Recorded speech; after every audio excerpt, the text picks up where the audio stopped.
saludamos a una amiga profesional, a la magíster Ruth Arregui. Ruth Arregui. Ella es la superintendente de bancos del Ecuador, con mucha experiencia. Estuvimos en el Banco Central del Ecuador de gerente general, si mal no recuerdo también, y Ruth tiene mucha experiencia. Gracias por estar con nosotros, economista. Bienvenida, buenos días.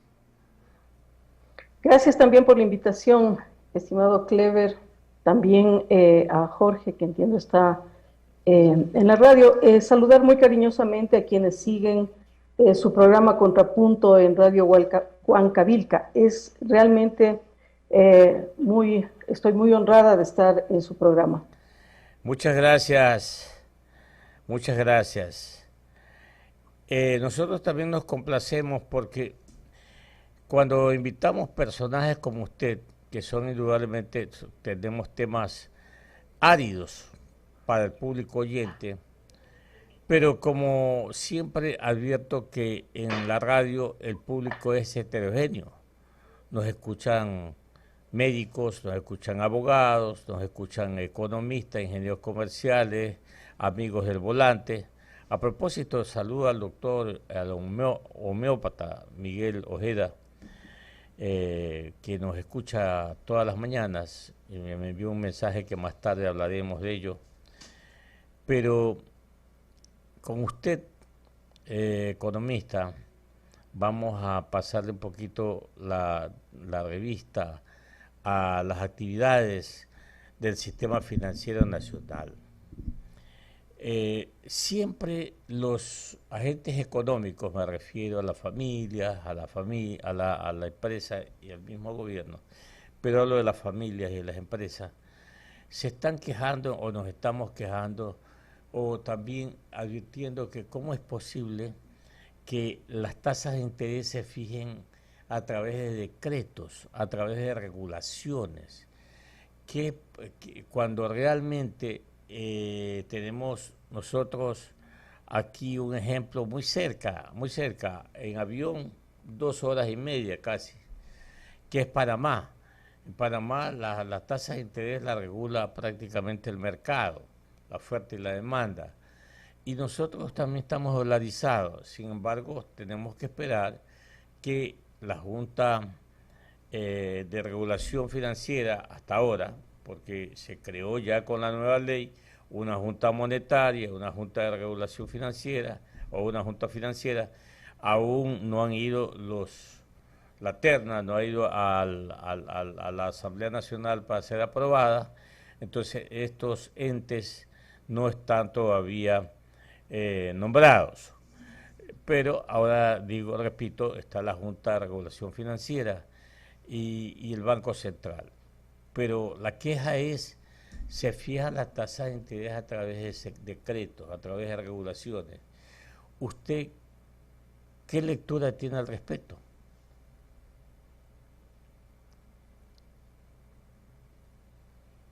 Mire, habíamos conversado en alguna oportunidad antes y le agradezco por la pregunta.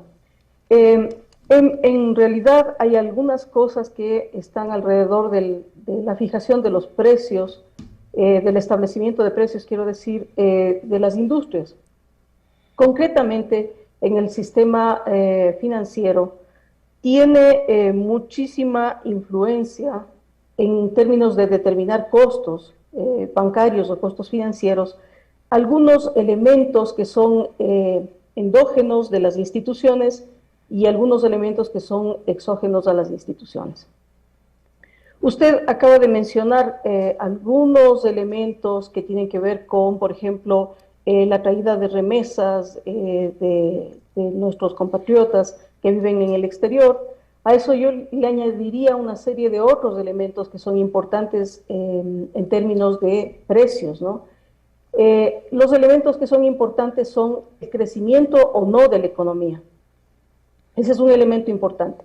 Entonces ahora tenemos ventajosamente, y diría yo con optimismo, una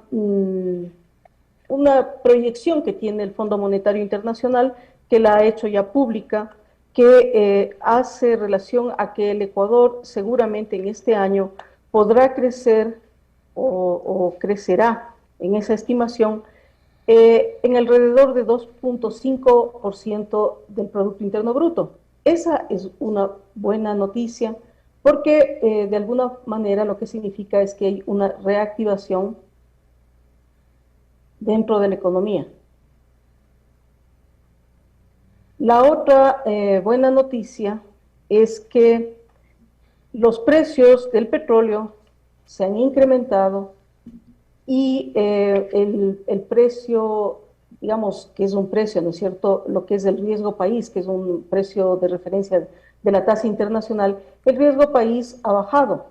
Entonces, estos elementos confluyen en los costos que significan para el Ecuador el traer recursos o traer dinero de fuentes internacionales. Porque, sin lugar a dudas, si el riesgo país sube, la tasa de interés que se cobra internacionalmente para los créditos que vienen al Ecuador también sube.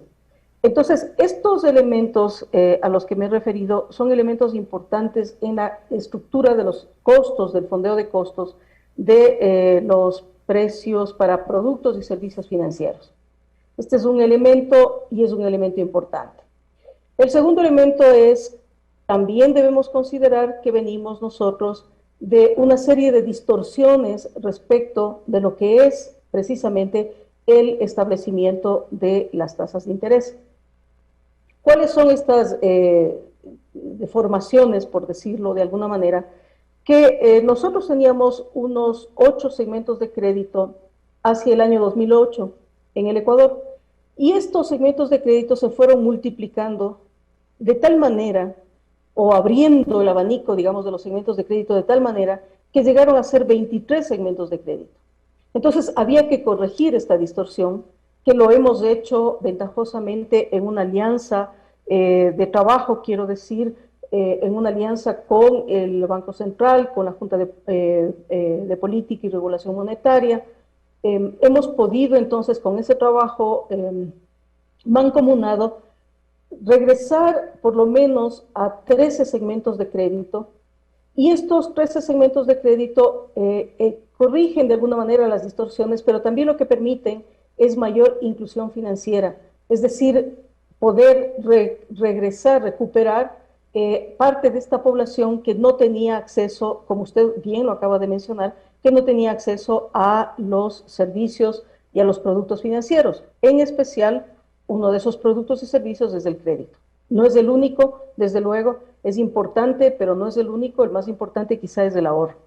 Ahora, con este regreso hacia los 13 segmentos, también se ha venido trabajando de esta manera, como explico, coordinadamente entre el sector público, el sector privado. Hemos venido trabajando con la Junta y el Banco Central en tratar de producir insumos, estudios que le permitan a su vez al Banco Central, que es quien tiene que presentar una propuesta a la Junta de Política, en un sistema que mejore justamente el establecimiento de las tasas. Ellos tienen sus estudios, los insumos también hemos presentado de parte de la Superintendencia de Bancos, y próximamente, porque como usted bien lo mencionó, también el Banco Central debe cumplir con las fechas en las que debe presentar ante la Junta, que es máximo hasta fines de este mes, que debe presentar un estudio de una forma de establecer las tasas. También debo decirle que hemos trabajado no solamente en las tasas, hemos trabajado también alrededor de las tarifas que tienen los productos y servicios financieros.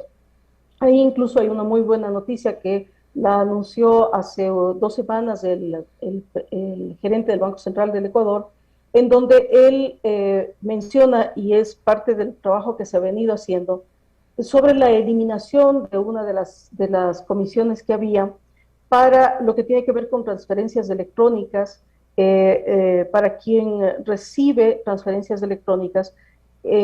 Esta tenía una tarifa que era de 40 centavos y ahora ha sido eliminada esa tarifa. Entonces, esto también se suma dentro de los beneficios, las ventajas del trabajo que se ha venido haciendo, y con eso ya tenemos 27 servicios financieros que tienen una tarifa cero, es decir, que no tienen costo a la hora de realizar transacciones, de hacer transferencias dentro del sistema financiero. Estas, sin duda, son parte de un escenario que tiene relación con el comportamiento del sistema bancario, pero también tiene relación con el comportamiento de la economía, como lo acabo de mencionar. Es ventajoso el poder comentar que después de las medidas de carácter temporal que se tomaron por la pandemia, que también la pandemia tuvo sus efectos y sus efectos complicados, ¿no? En materia de salud, en materia económica, en materia de la productividad. Pudimos con estas medidas de carácter temporal hacer que todo este entorno, que fue bastante complicado, no impactara, digamos, de manera muy negativa dentro de lo que es el sistema financiero. Sí hubo un momento en donde hubo una reducción de depósitos, producto del temor de las personas y producto también del confinamiento, porque no había, en un momento dado, usted se acordará, el año pasado, no había del todo movilización, entonces las personas no podían ir y hacer sus transacciones o sus operaciones de manera normal, digámoslo, dentro de las instituciones financieras, en especial de las instituciones bancarias. Sin embargo, eso, con estas medidas temporales que se tomaron, que fueron que fueron las medidas también de auxilio de la liquidez, todas estas medidas han podido hacer que hoy en día, al menos, el sistema financiero de alguna forma recupere el crecimiento tanto de los depósitos como el crecimiento de la cartera de créditos. Y esto es importante, porque esto da cuenta de, a su vez, la actividad económica o que efectivamente hay industrias que estaban muy caotizadas con la pandemia que ahora están regresando a sus actividades productivas. Y entonces, en esa medida también, el crecimiento, por tanto, de los activos en el sistema bancario en el interanual de junio del 2020 a junio del 2021 ha crecido en alrededor de 4.300 millones de dólares. Y de estos, también es importante comentar que la cartera de créditos ha crecido en 1.6 millones de 1.600 millones de dólares, perdón. Y tenemos un sistema bancario, por tanto, en este momento, que ha recuperado el crecimiento, ha recuperado los indicadores, pero es un sistema bancario que también es solvente. Usted recordará que yo le comenté que la Superintendencia de Bancos, como una medida prudencial, exigió que se hiciera la capitalización de al menos el 73% de las utilidades que la banca obtuvo en el año 2019. Y en el año 2020 también le instruyó una capitalización de alrededor del 84%. Esto ha hecho que ahora el índice de patrimonio técnico suba, es decir, de solvencia, suba, y estamos, históricamente no ha habido un índice tan alto, hoy estamos en el 14.47%. 7 de la mañana, 7 de la mañana, 23 minutos, aquí en Huancavelica 830M, Ecuador Continental, dialogando con la magíster Ruth Arriegui. Ella es la superintendente de bancos del Ecuador. Solamente para los oyentes,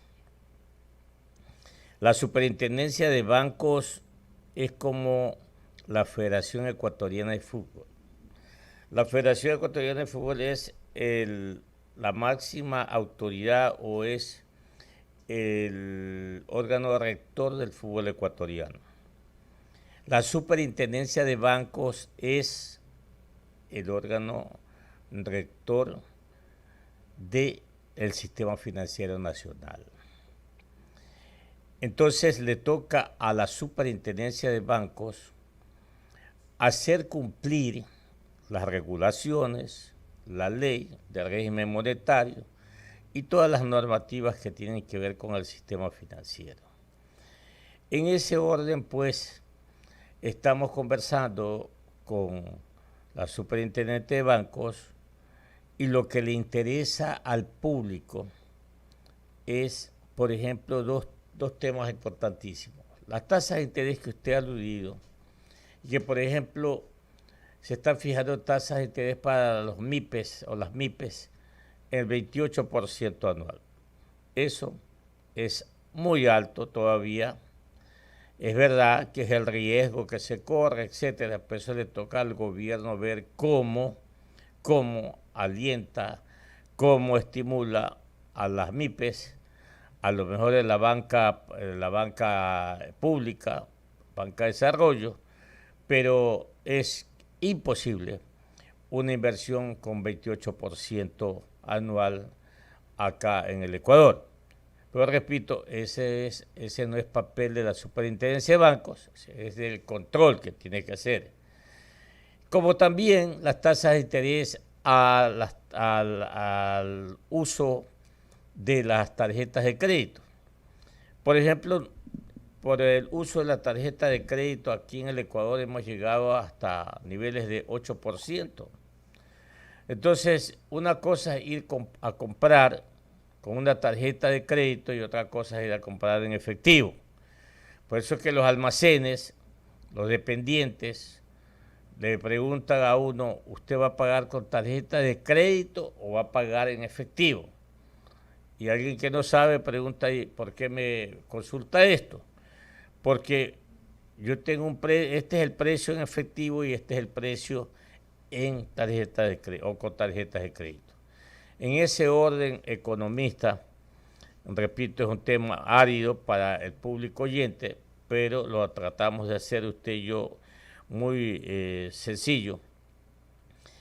¿En algún momento usted escuchó o ha escuchado por parte de la Junta de Regulación Financiera hablar o de pronto decir, vamos a ver cómo bajamos ese porcentaje por el uso de las tasas de interés que en Estados Unidos llega al 2% como máximo? Aquí en el Ecuador ha llegado hasta 8%, repito. ¿Usted qué puede opinar al respecto? Porque usted también es usuaria de la tarjeta de crédito.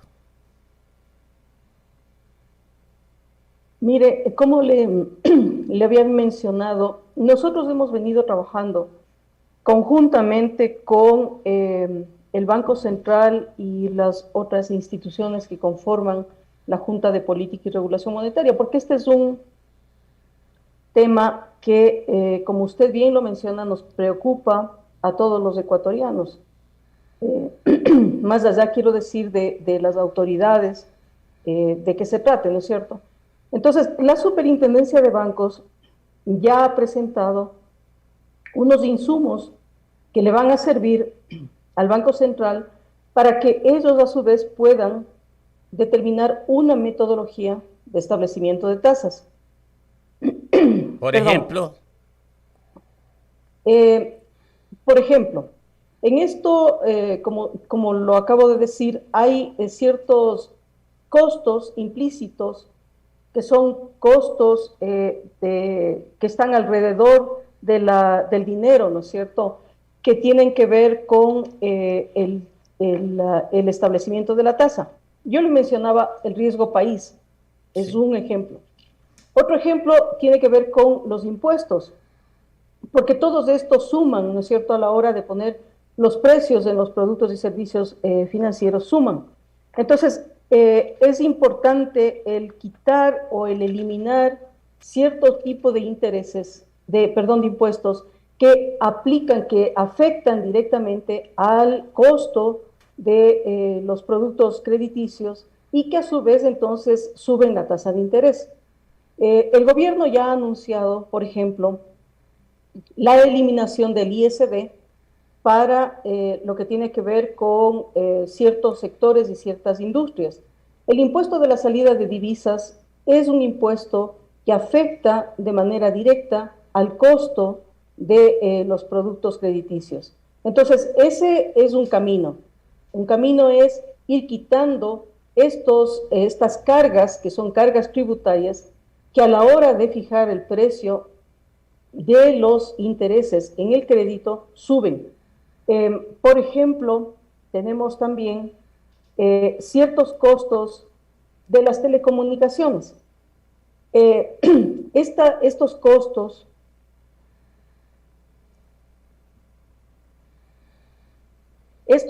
lo que hacen al final es que suben efectivamente la tasa de interés y llegan a ser estas tasas a las cuales usted se ha referido y yo también me he referido, que llegan a ser unas tasas realmente exorbitantes que tienen todas estas distorsiones como elementos, ¿no?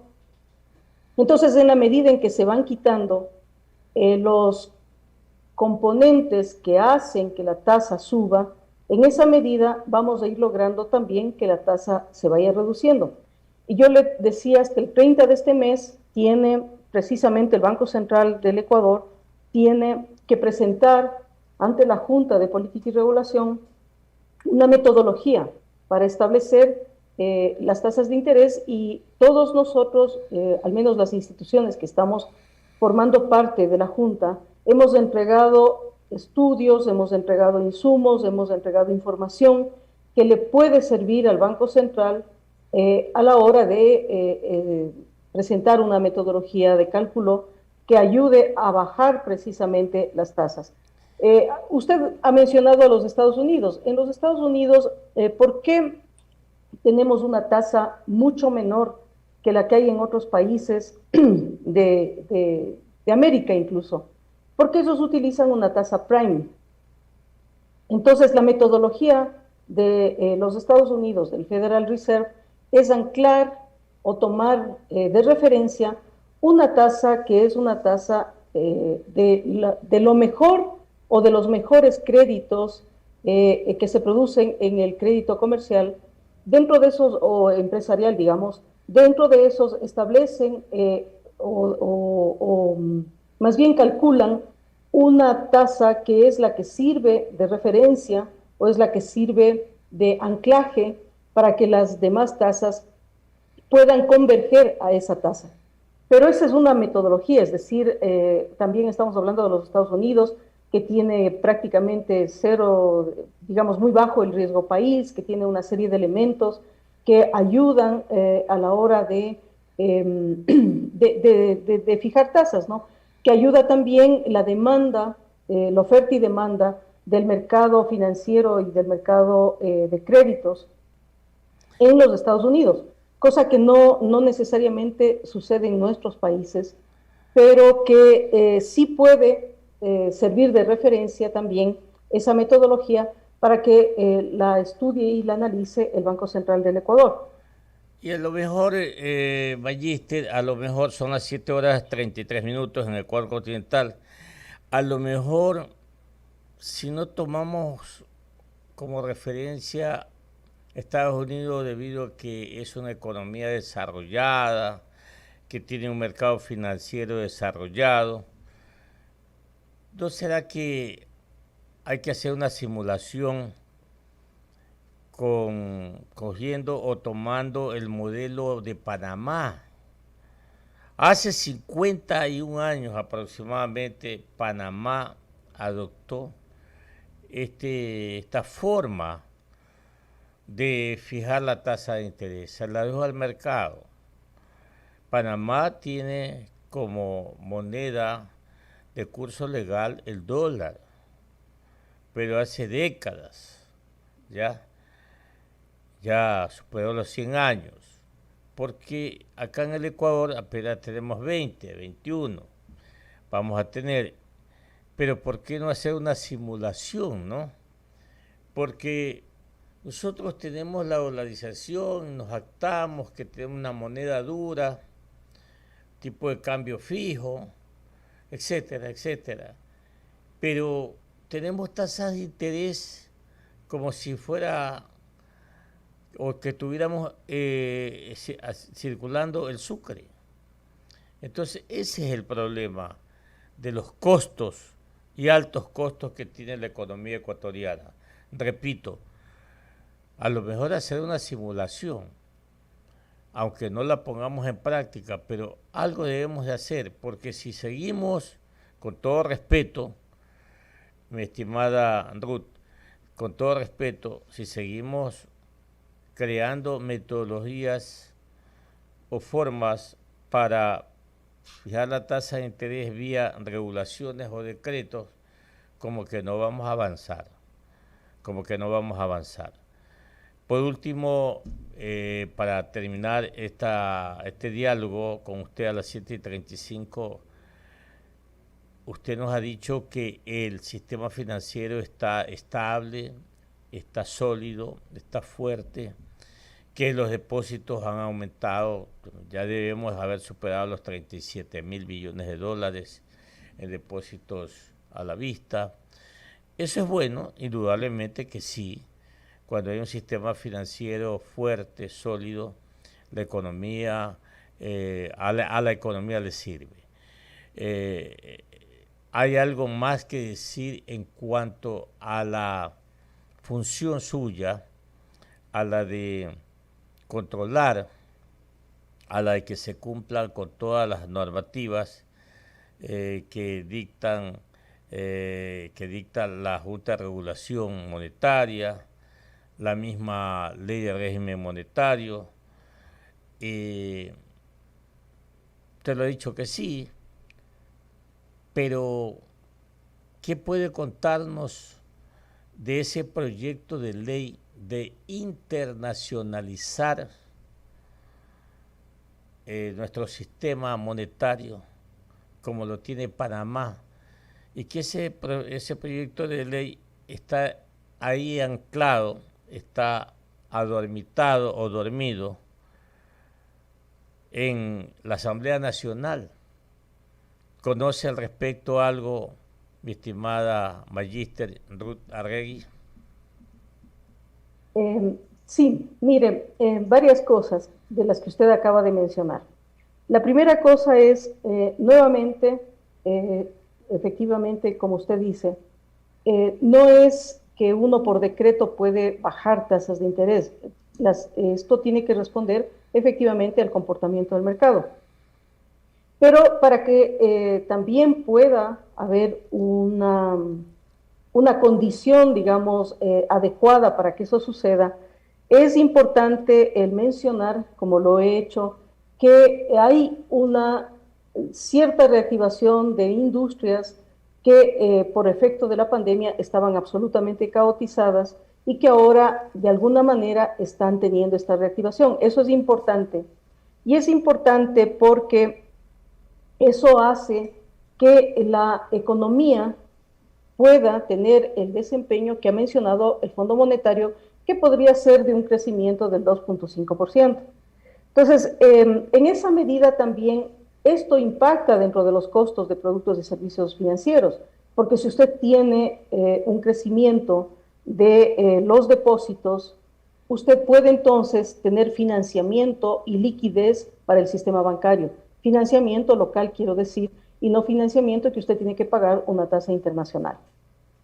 Luego, también es importante que las colocaciones, es decir, la cartera de crédito, crezca, porque en esa medida hemos encontrado, al menos ahora, que de los 10.800 millones de dólares, que en su momento fue el monto del diferimiento de los créditos que se produjo en junio del 2020, estos 10.800 millones de dólares, que representaron 2 millones de operaciones diferidas, hoy ya han reducido totalmente, y eso es positivo, porque significa por dos cosas. La primera, que los hogares, las industrias efectivamente están teniendo actividad económica y pueden pagar sus créditos y sus obligaciones crediticias. Y por otra parte, también significa que el sistema bancario está pudiendo hacer la recuperación de esos créditos. Entonces, hoy estos que eran 10.800 millones de dólares están bordeando los 5.500 millones de dólares, es decir, es casi la mitad de lo que en su momento se difirió. Y el número de operaciones ha llegado a 650.000 operaciones. Entonces, hay una señal que es una señal importante, que es una señal positiva.